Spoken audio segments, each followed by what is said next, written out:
Sibingelele abazalwane bonke uJesu Kristu inkosi. uJesu Kristu inkosi. Siyajabula ukufuna sizisithole la igama uSifiso wakwaNtombela eNkandla ngokuzalwa. Umama uyelo kade ekhuluma owafuna saxhumana ke nobaba uNtsibande yahanjwa kuleyo ndlela kusuka ngonyaka odlule ngoba sesize sithola manje namhlanje ukuthi size sigcina sithola sesifika la kade sihamba sigijima sikhonza ke kwezinye indawo. Ngokwami ke kodwa ke ngathi mhlawumbe inkonzo yesithathu le ngizongena kuyona ngoba esibongweni sami la engizalwa khona njengoba usisi ke washo ngale thina sikwakwenziwa izinto nje zonke ezenziwayo imisebenzi zonke izinto kodwa ekhaya la ngangikhuliswe khona kulumuzi engangikhulela kuona ngilosakuona kwakungofakazi Jese ngilapha eGoli sengiphilela ke nami ke hayi ngangabe ngisaqhubeka ngapho ngaqhubeka ngalendlela yasesibongweni sami yonke leminyaka kuze kwathi ke ngicabanga ukuthi ke kula iCovid leseze sagcina sengena kwenye inkonzo ke eseAlexander lesithe sithema sithola leli khaya la abatsibande nami ngaze ngagcina ngingena egroupini le umama esetholile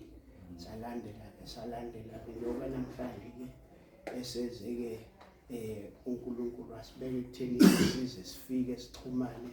sitholane nani njengoba sifika nje la ekhaya ke sesingena nathi sinjoyina njengoba ke sifisa ukuthi nathi ke singafikile endleleni ngoba sesikwazile nokunye ukudlula kikho ekuthenini nami ngigcine noma bengisekuleya nkonzo kodwa yangipha isibindi sokuthi ngikwazi ukunquma manje ukuthi cha njengoba ubaba ebesho ukuthi cha imisebenzi sengiyenzile sengikhathele ngiyenze kakhulu futhi ngayiqala kahle lento noma kukubi ngayiqala ngogogo wami ozala umama engahamba ngihlala naye imizi yonke eNkandla ebuncaneni bami engikhulisa kodwa uthema esehambile ngangabe ngisamenzela umsebenzi uqale ngaye ngoba sinenkolo ukuthi ngimenzele konke mangiqala ukuthola amatoho ngabheka emuva ugogo samakhela senza nje konke kwaze kwaba ukuthi usiyahamba kodwa kuye kwakhona ubuhlungu ngoba awuveli ngiphume kodwa ngalongiqinile ukuthi hayi angeke mangasayinqamuli lento ngizothwalisa umthwalo abantwana bethu ukuthi kufanele beloku beqhubeka nento abangayazi engiphele futhi ngoba lento ucindezeleka kakhulu uma uphansi kwazo lezi zinto kodwa futhi ubuzenza mina ngiye ngaqala ngempela ngabona negiya eliyaphambili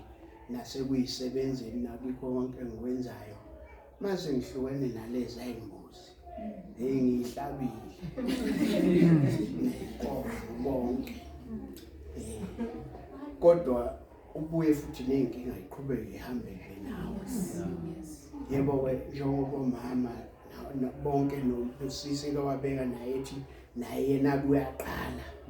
nje ukuqala siyabonga lokho ukuthi uyaqala ngoba vele kiyo yonke into kunesikhathi la